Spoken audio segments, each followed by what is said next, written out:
Yo, what is good, y'all? My name is Tan, and today I'm kind of perplexed. I was sitting here editing my Monster Hunter Wilds gameplay, and then I realized the final episode of Daima, Dragon Ball Daima, has come out, and I figured, after watching the episode, I'd probably give my thoughts on the show. Um, I don't know how to talk about this because it is kind of like it is a really Dragon Ball as a show has been really important to me since I was a kid. I grew up watching it with my dad. It's like one of probably my favorite anime ever just because of how much sentimental value it holds and how much it's just revolved around me. Um, so Daima ending and it being the last work of the late Akira Toriyama, rest in peace.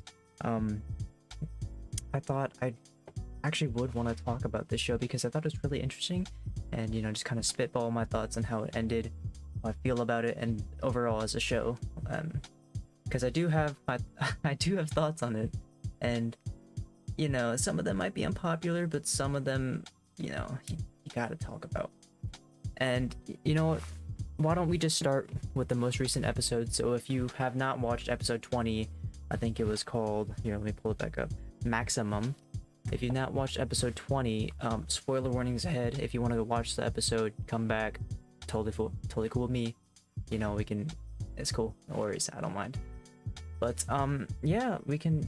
Let's talk about it. The episode picks up after last one, where Goku and Piccolo make the plan to go beat Goma by hitting him in the back of the head 3 times. So Goku's gonna distract Goma, so Piccolo can get in those 3 sneaky back shots.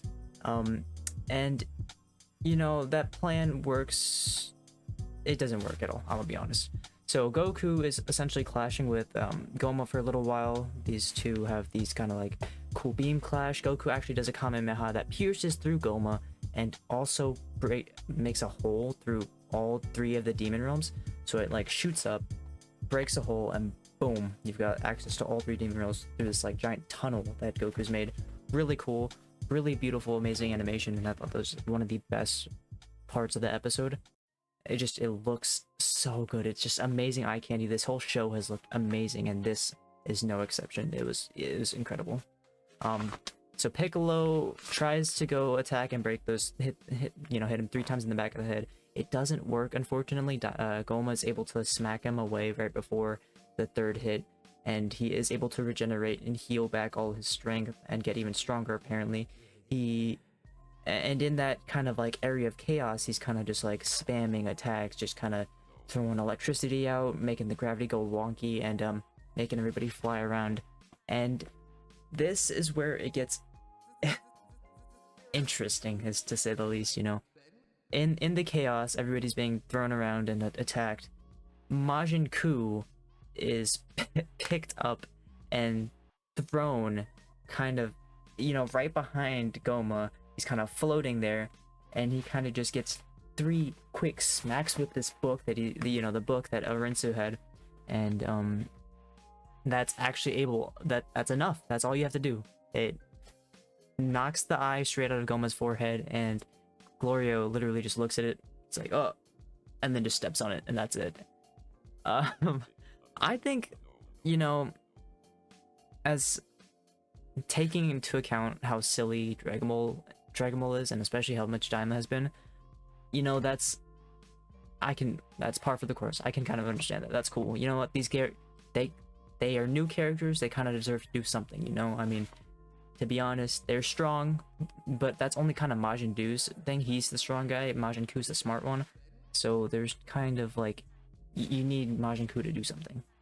So he got his moment to shine, and after Goma gets the power taken away from him, he gets trapped by Arinsu and what was the old lady's name? Marble or something like that. She kind of seals them into this like little like base thing with Degasu, Supreme Kai's brother, and they're kind of that's the end on those 2 villains, and that's cool and whatnot. And then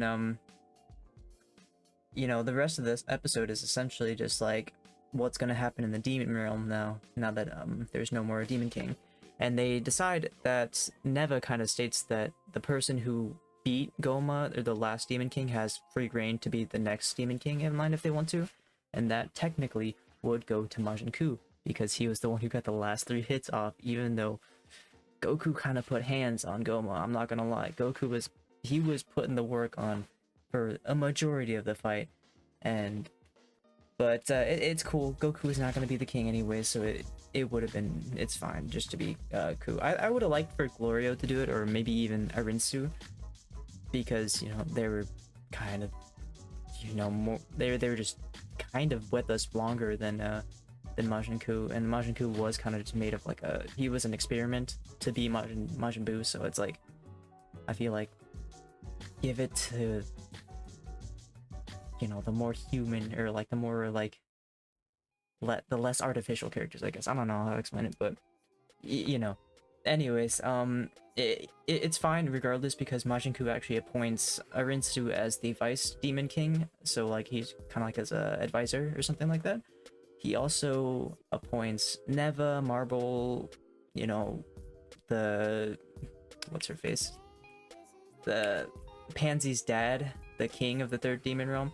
They kind of appoint all of these guys as like all the people that we've kind of been with in the show. He kind of appoints all of them to work with him in some ways, like advisors or ministers is what he says. Glorio's also a minister now. That's cool.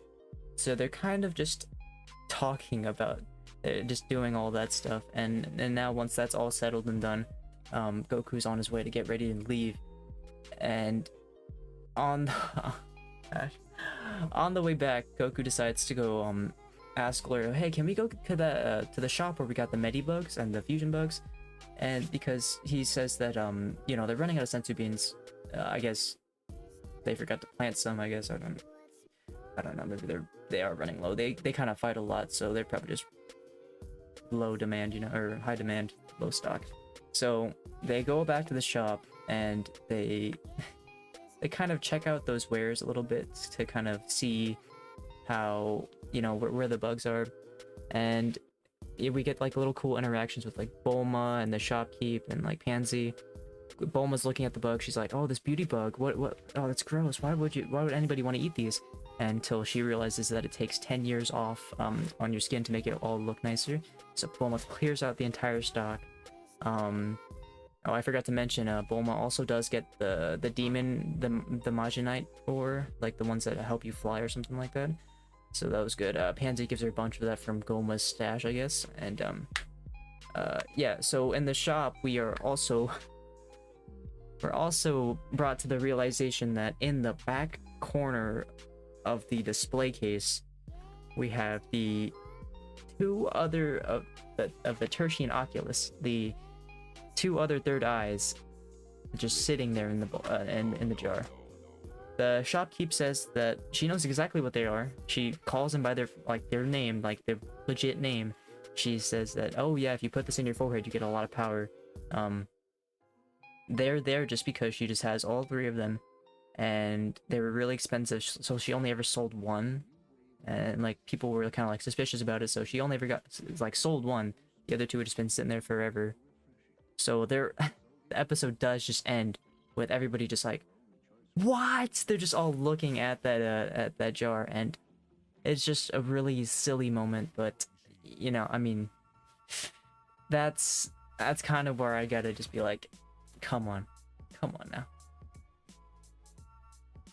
come on. That's like, that hurts, because I mean it kind of does just invalidate everything, because the third eyes are supposed to be this like super rare like artifact that was taken from the Supreme Demon King, and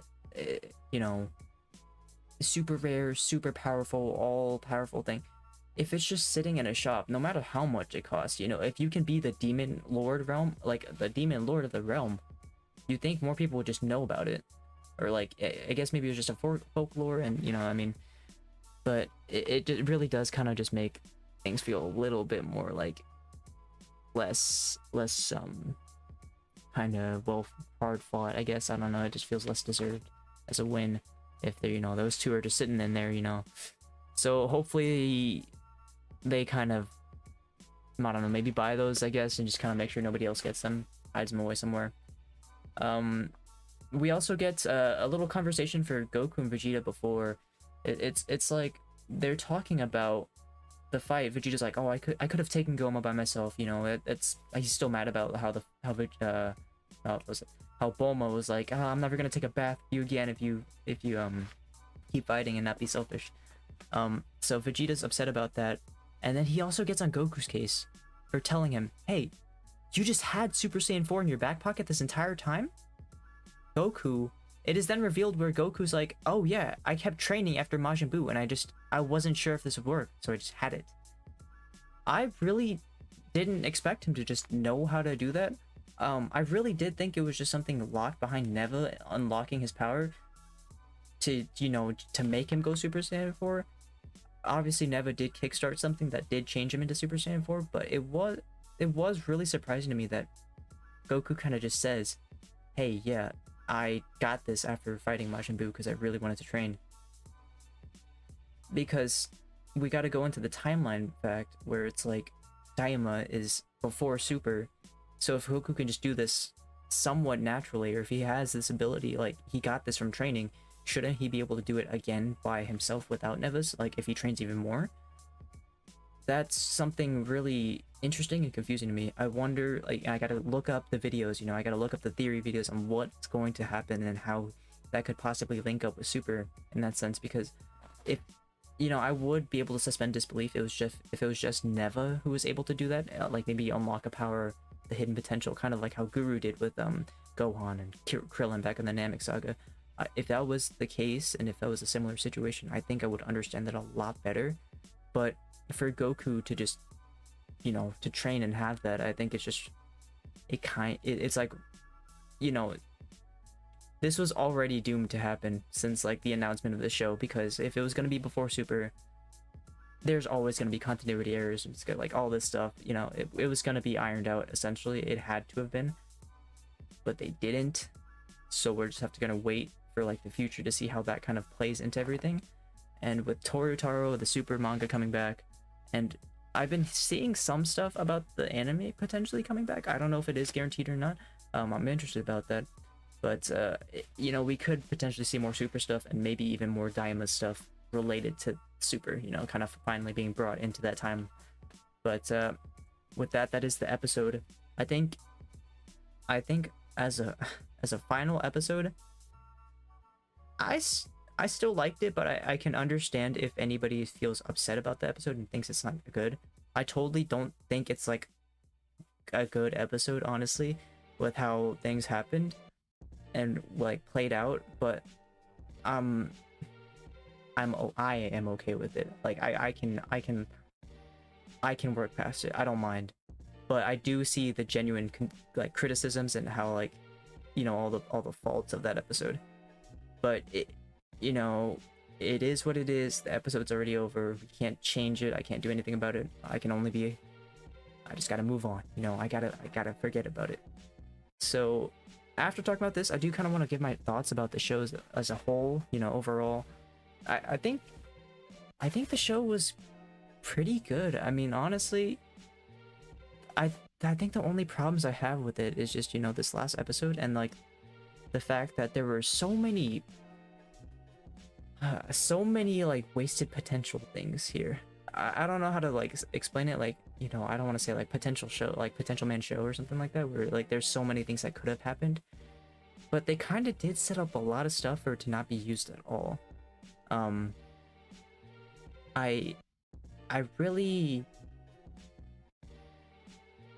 curious as to why they mentioned some of the stuff they did and kind of like hinted at some of this stuff when it kind of led to nowhere. We'll start with the most obvious one, the fusion bugs. In the shop, in the very beginning of the show, we kind of see these bugs, and you know, you got the Medi bug, you got these like burn bugs, you got the beauty bugs, and you have fusion bugs. Now, in the show, they kind of do like this obvious, you know, point out, hey, that's a fusion bug. If two people eat this, like half and half, you fuse together and become super strong. I don't know if this is super strong, but they say you fuse together. You know, they kind of like show a lot of light and like put a lot of attention towards that. Like, hey, this could be important. Keyword could, because they never bring it up ever again. In the fight with Goma, Goku drops the pouch with all the bugs, and it just is never to be seen again. Oh, I mean, like, why they would kind of bait and switch us like that, I don't know. Because it would have been super cool to see a new fusion. Of course, I love fusions. I think it would have been so cool to see a fusion. You know, a lot of people have said Goku and Vegeta should have fused. I think that's cool and all, but I actually wouldn't have minded if somebody like Majin Buu and Majin Buu had fused, because they kind of had this parallel where Majin Buu was strong but stupid, dumb as bricks, but Majin Buu, he was really weak but really smart, as we saw with like him doing the math trial for the Tamagami Dragon Ball 1. Yeah, I think I would have been really cool and happy to see that type of fusion instead of just like the Goku and Vegeta one that we always see. I mean, those two are cool and hype fusing, you know, but like, I think, you know, those two being the pair that they are, it would have been really cool and would have made a good amount of sense for them to fuse. And here gets to my second point, that I feel like there are no villains in that show other than Goma, obviously Goma, but the problem is they kind of hit, like, I don't know if it's just me, but they kind of like hint towards these characters as being kind of villains. Like Arinsu, of course, was working with Goma, but she also had this kind of like puppeteer mastermind kind of vibe to her at the very throughout the show, where she's talking to Glorio every once in a while. She's like, "Oh, we got the Dragon Ball, cool. We're gonna meet up, and you know, it sounds like she's gonna betray everybody and have Glorio betray them too." But it doesn't really happen in a way that works. I mean, she obviously betrays Goma, and she has Glorio kind of betray the others by giving the Dragon Ball back to her, but like in the end he betrays her back anyways, and she just becomes a good guy. It doesn't really stick, and I think that she could have been a really interesting villain. If all was said and done, I think she could have been really cool, especially with the Majin Buu and Majin Buu. If they had fused, I think that would have been really cool as those guys being the actual villains of the show, because they had been kind of set up through the entire, the entirety of these 20 episodes. They kind of been set up, building up and getting stronger together as this group. And, you know, for them to not be the climax, it kind of just does feel a little bit, you know, unfinished in a way. I genuinely think that a lot of these problems could have been like solved if it you know, just got a couple more episodes, maybe like, honestly, maybe like 10 episodes or something like that, or maybe like even maybe 5. I think that would be a good amount of time for them to kind of like give a little bit more of just something to start like building off these things that they kind of hint at towards in the show, but they just never get to. One of the things I also think that they had a problem with was like the pacing, and like some of the situations that they go through, because you know they're traveling through the entire demon realm, but every like 5 minutes their ship would break, and we're just spent the entire episode on this random planet, just completely broken down ship, and they're just making no progress towards their goal. I think it's really boring and repetitive, the fact that their ship broke so many times. Obviously I do enjoy the world building. I love the lore that they put into the show and like all the demon realms. I love that. I think it's really cool that they're able to expand on that and show off all the different like planets and stuff, but I think they could have done it in a better fashion than just, oh, the ship blew up again, oh, the ship crashed, we have to go fix, oh, we got a flat tire, we gotta go fix it. Like, it's just, there's just these things on it that you know, I mean, like, you could have probably tried to find a different way to incorporate them just kind of staying on the planet for a little bit longer than they needed to. Maybe just find a little more of like a conflict. But yeah, I think a lot of the pacing could have been, you could have gotten rid of that, and we could have gotten more time towards, you know, again, Arinsu, Majin Buu, Majin Buu, the Bugs, Glorio. I think we could have gotten a lot more time with those characters, to potentially have them be, you know, what they were hinted at to be, you know. But that's essentially, you know, off the top of my head, that's essentially all I think that was a big problem about the show. And, you know, everything else, it wasn't bad. I enjoyed The animation, I think it was really good. I think the characters were nice. Like, despite them being kind of like wasted potential, I think they were really cool characters. Again, I gotta point this out. The lore and the world building of Dragon Ball just got so much bigger with this show. Although there's 20 episodes, they did expand so much with all the demon realms, demon kings, Remus. I didn't even get to talk about Remus, the guy who created everything, including like all the universes and stuff like that. He is a character now we get to know about. Neva, I think, is really interesting. I think he just like him being able to create all these Dragon Balls and stuff like that, and even unlock, well, I guess kind of like boost Super Saiyan 4 Goku's power, you know, get him to be able to do that. I think he's really cool and interesting in that sense too. Like, this show has so much for it, and I think it was a really good, happy kind. It's kind of like, what is it? It's a nice show if you know what you're going into. This is a Dragon Ball show, and I kind of just take it at that face value. I kind of watch it for the cool fights. I mean, it's cool to have my brain kind of working a little bit. I see these like world building elements and all this stuff, but I do kind of just watch it to have fun. I watch it to enjoy the show, just to relax and have fun. And you know, that is what it does. I get to have fun and relax when I'm watching the show, and I think it's really good at that.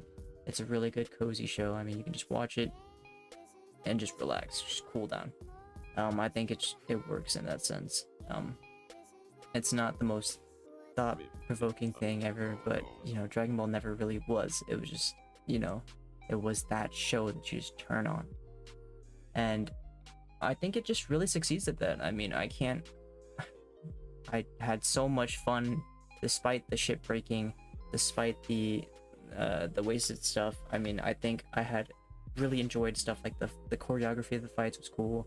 Just like, again, it looked really, really good. I just can't get over how good it looked. And like the Super Saiyan 4 finally being canon, I can't stress that enough. That is the most amazing thing ever. But obviously there are the concerns with all the timeline stuff, but for now I'm happy with what this is. You know, as the last work of Toriyama, I think, you know, it is in essence it is perfectly encapsulating what Dragon Ball is. I mean, you have the fights, you have the exploration of the world within Dragon Ball, you know, how Dragon Ball was like exploring stuff like that. And you got the cool fights of Dragon Ball that Dragon Ball is known for now. I think it's just a good wrapped up and like just essence of Dragon Ball. I think it just really fits that. It's incredible. I enjoyed it so much, and I can't wait to see what they do with Dragon Ball Super.